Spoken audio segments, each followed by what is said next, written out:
Hey everybody, it's Eric Dorward here, and we are going to actually finish up our Vesta Intruder build here. So if you recall, in the last video, we put the decals on this section. This section is essentially done, but most of the work that I did was painting or taping up the this nose cone here so that we could get the black paint. And the black painting is done. It's pretty good. I mean, it's not flawless. There are a few spots like here where a little bit of paint, black paint, managed to get through. And you'll notice in here, the line isn't as sharp as it could be. That's what you get when you use sharp line paint, but not ultra sharp line. It happens, and it's okay. The one thing that is worth mentioning, however, is so I had to use tape on this, obviously. And for the most part, masking tape is pretty good at releasing, but there was one spot right here where the masking tape took up a chunk of my gray paint, so I had to repaint that. The best way to avoid that is to use a plastic primer spray paint first on the plastic part. So normal spray paint, even the primer, it doesn't bond as well to plastic. This kind of plastic, I'm not entirely sure what kind this is in the Estes nose cones, but it generally bonds pretty well to most of the spray paints I've used. But it's still a good idea to use plastic primer first. It makes a better bond for your regular paint to follow up on. And really, you could just use, it's usually clear. The stuff I have is clear anyway. You can just clear coat it with the plastic primer and then paint it whatever color you want. You don't need to put down the white primer on top of that. But in any event, just something to be aware of. It was actually a fairly sizable hole. It was about a centimeter square, but I've repainted it. I can see it in the light. Maybe you can't, but it's right here. It's fine now. Anyway, so we need to put decals on this. There are a couple decals. One here goes on the back, and again, to figure out where these go, we have the instructions, which are kind of meh, not super helpful. But one of them goes back here, and on the other side, there's kind of two chunks to it right here, and they go around this bit of a bump, whatever you want to call that, protrusion of some sort. So in any event, nice hot water. It was hot. Feels pretty hot. And again, once you can slide it, but there's still some resistance, that's probably about the right time. This is supposed to go kind of around, with some space. It's like something like that, I think. So again, I'm holding the decal down and pulling the blue paper out to line it up right, and then you can move it as you see fit. That looks about right. It's supposed to be kind of centered. I think that's pretty good. Again, using the paper towel to smooth out the decal to get out any little air pockets that might be in there and to dry out the water. Great. Next, this is a longer one. That's fine. The little custard cup I'm using here generally handles pretty much all the Estes decals that I've ever attempted without a whole lot of difficulty, mostly because they tend to curl up like that. But if you have one that's particularly wide, I've had to use more like a cereal bowl for them. Fortunately here my table is quite dusty, so what I'm going to do is I'm going to put down another sheet of paper here. The risk here, of course, is I'm going to get a little bit of white fibers on this, but I'd rather get that than the dust from sanding. All right, so this one, boy, did it curl up. Carefully uncurl it. It's supposed to go around this bump. I think it's supposed to be like, I don't know, the observation deck or something. I think I'm going to, well, I need to start it up here because this is the critical location that can't be in front of. That looks pretty good. We'll adjust it as necessary. Yeah, it is not quite lined up.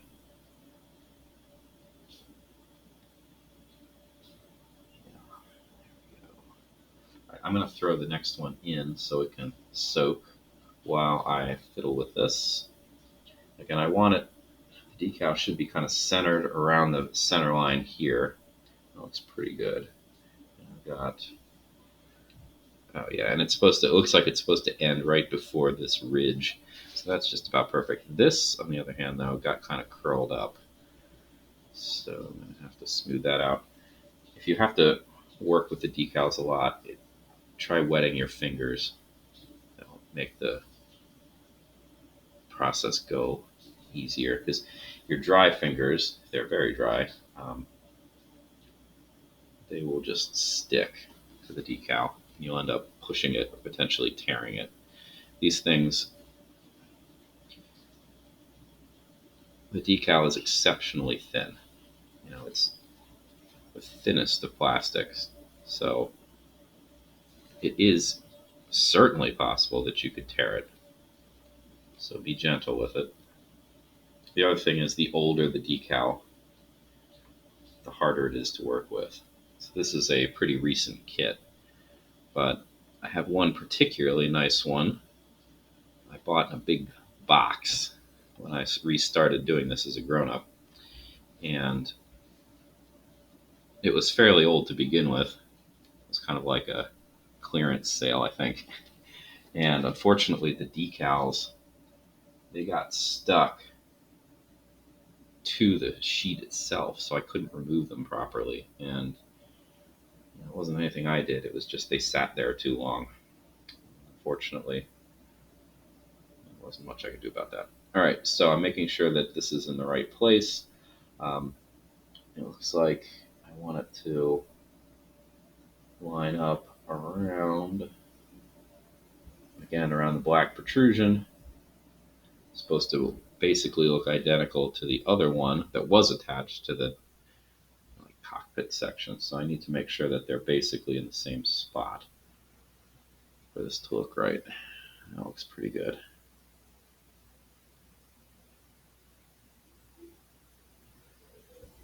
That'll do. Okay. Again, I'm going to smooth things out, dry things out with my paper towel here.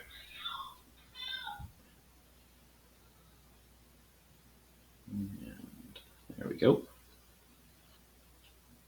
All right. Now, I've mostly dried this, of course, but it's still ever so slightly wet.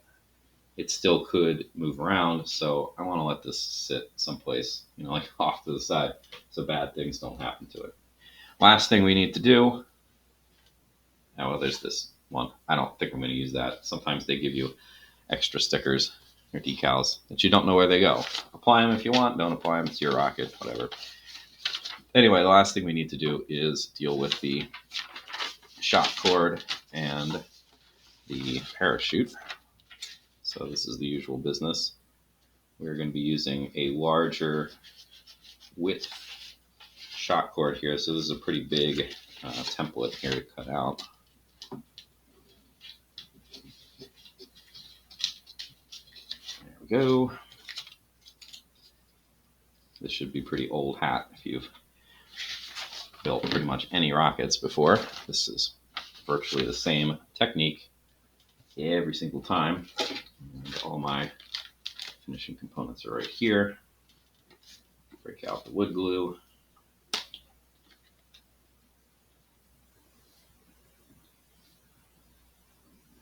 3 narrow stripes that glue ought to do. Shock cord goes in the middle.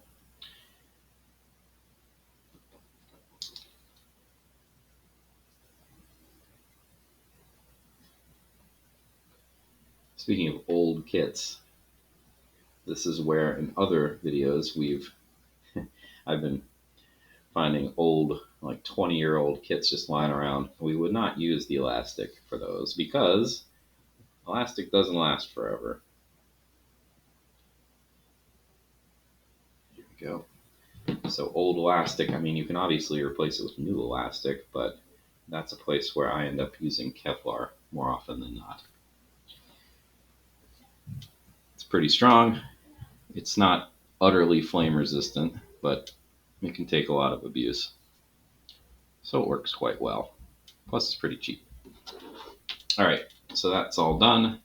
We're going to put it into the bottom half of the rocket now.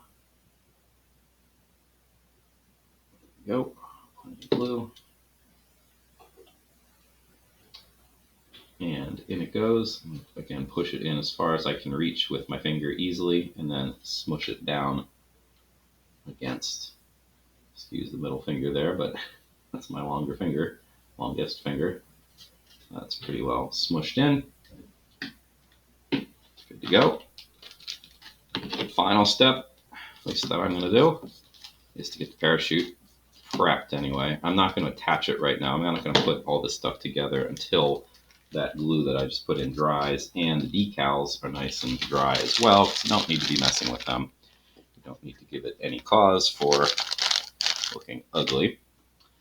In any event, this is optional, of course. This is what I like to do. I like to use one of the fishing barrel swivel things that allow the parachute to spin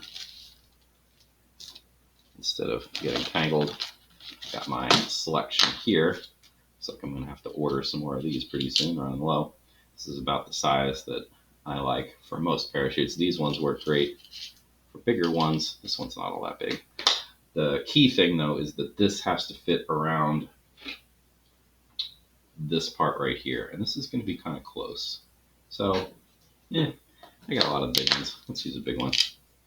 Doesn't hurt. So, how do you do it? Gather up all the threads, like so. Make sure they're not tangled. Loop them all together.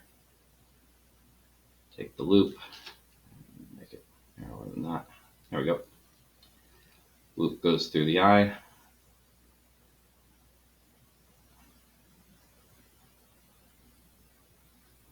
And then push the loop through like so. That's all set. Unclasp this. Clasp it in there. And yeah, I think this is the right choice. I think the medium-sized one would have been too small. And that's it. All right. Shock cord needs to be tied. All this stuff needs to be packed. And I'm going to give this a clear coat of spray paint at the very end once the decals are dry, just as a protection. So that'll work well. All right. Well, thanks for watching. This is actually the end this time, and we'll see you in the next build. See you then.